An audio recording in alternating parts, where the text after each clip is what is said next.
Eh bien, aujourd'hui, j'aimerais vous parler de la régulation du poids. Actuellement, beaucoup de nos concitoyens sont en surpoids. Le nombre de surpoids est considérable. Il y a plus de 5 millions de personnes qui sont proches de l'obésité ou du surpoids. On voit que cette tendance générale qui était aux États-Unis, qui provoque des problèmes considérables, se produit en France et que même des enfants sont atteints de surpoids. Normalement, le surpoids a des inconvénients sur le plan de la santé, a des inconvénients sur le plan de l'esthétique, bien sûr, mais aussi a beaucoup d'inconvénients sur le plan du déplacement. Une personne qui est en surpoids a beaucoup plus de mal à se déplacer parce qu'elle est lourde et que pour ses articulations, bien sûr, c'est un gros problème à résoudre et que par conséquent, retrouver le poids de forme est une chose extrêmement importante. Chaque être humain est destiné à pouvoir marcher, se déplacer et vivre, bien sûr, sans problème. Or, toutes les personnes qui sont en surpoids non seulement fatiguent leur système musculaire et articulaire, mais également fatiguent leur cœur et fatiguent également leur cerveau, c'est-à-dire tous les organes vitaux et essentiellement vitaux. Donc, c'est pourquoi nous pensons fondamental pour le maintien de la santé et pour une grande longévité active de pouvoir réguler son poids et trouver son poids. Alors le poids, il y a des indices glycémiques, il y a des indices, je dirais, pardon, qui permettent de calculer le poids de forme par rapport à la taille, par rapport à la morphologie générale. Et ça, on peut trouver ça dans les livres. Dans mon prochain livre, il y a cette disposition qui peut se calculer très facilement. Mais je voudrais dire que le surpoids, actuellement, il y a 5 causes qui peuvent expliquer le surpoids. Le surpoids est généré, donc les 5 causes, c'est d'abord l'excès de sucre, le deuxième c'est l'excès de graisse saturée, je vais en parler bien sûr, le troisième condition c'est la déshydratation, et la quatrième c'est l'excès de stress, la cinquième étant le manque d'activité musculaire. Toute personne qui a l'habitude de consommer le fameux petit déjeuner français est quelqu'un qui a des potentialité de se tromper et par conséquent de manger trop sucré. Manger du pain blanc, manger du pain qui est pauvre en fibres, manger de la confiture, manger quelquefois des brioches ou des croissants ou des viennoiseries, tout ceci contribue à augmenter l'indice glycémique. Et chaque fois qu'on prend une boisson sucrée également, un Coca-Cola sucré ou bien une boisson sucrée, on va provoquer ce qu'on appelle un stress insulinique, c'est-à-dire que l'organisme d'un seul coup va avoir, au lieu de 0,80 g de sucre, une montée du sucre dans le sang qui va provoquer obligatoirement une décharge d'insuline pour neutraliser l'excès de sucre. Quand il y a trop de sucre, l'organisme, par le stress insulinique, va provoquer ce qu'on appelle une transformation du sucre en graisse. Et la personne va transformer, sans le savoir, son sucre, qu'elle ne peut pas utiliser par une activité musculaire, elle va le localiser essentiellement au niveau du pancréas, au niveau du foie, c'est-à-dire au niveau de la brioche, ce qu'on appelle la brioche. La brioche, la plupart de nos concitoyens, c'est provoqué par un excès de sucre ou de boissons sucrées, et quelquefois de boissons alcoolisées en trop grande quantité. Il y a un véritable stress insulinique, comme je viens de dire, mais il faut comprendre la raison d'être de ce stress et vous allez voir qu'il y a une espèce de yo-yo. C'est-à-dire que la personne, elle monte subitement à 1,80 g, quelquefois à 2 g de sucre dans le sang quand elle a mangé quelque chose de très sucré, comme le petit déjeuner français ou comme les Anka, que tout le monde prend.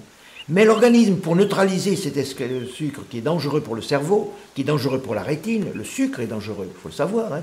Les gens ne savent pas que c'est un faux ami, eh bien, il va provoquer une hypoglycémie. Après l'hyperglycémie, il va y avoir hypoglycémie, provoquée par la sécrétion d'insuline. Mais d'où va partir ce sucre?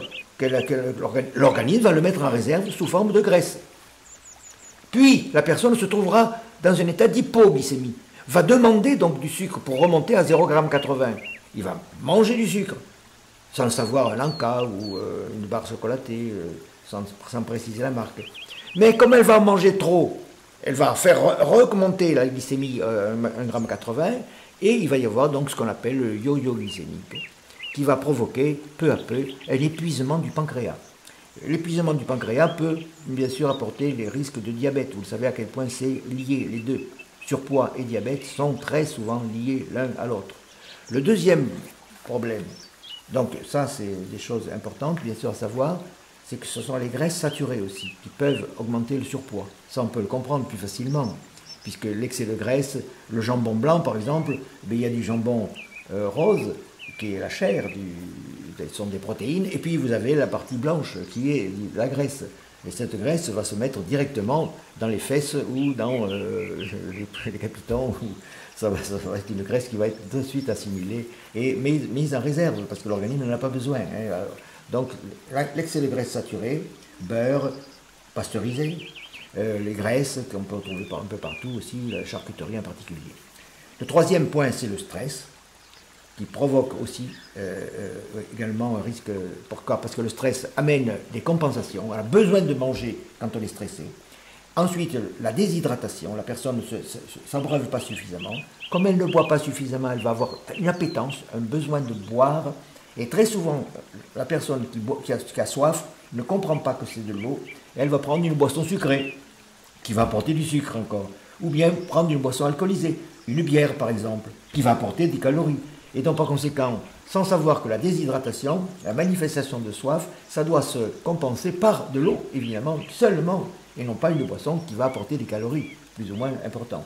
Et enfin, le manque d'activité musculaire, puisque la personne en surpoids, elle a de moins en moins les capacités de bouger, et par conséquent de moins en moins de capacités pour affiner sa silhouette. Autrement dit, quand on veut vraiment perdre du poids, quand on veut retrouver le poids de forme et retrouver l'envie de courir, de marcher et de se déplacer, eh bien, il faut suivre une petite règle, si vous voulez, d'hygiène de vie, qui va jouer sur ces 5 paramètres, de manière à ce que, peu à peu, eh bien, la personne se retrouve avec une silhouette qui est proche de celle de ses 20 ans, ou bien proche simplement de celle qui correspond à sa morphologie.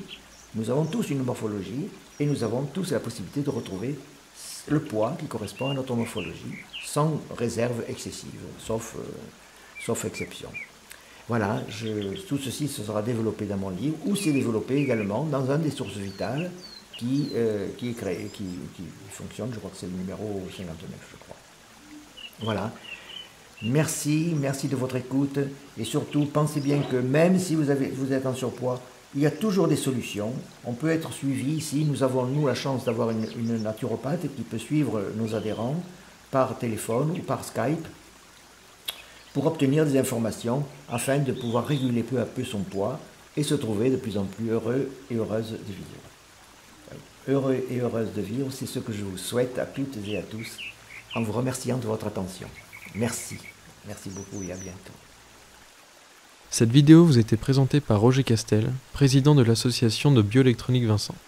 Vous pourrez retrouver plus d'informations sur notre site www.votre-santé-naturel.fr.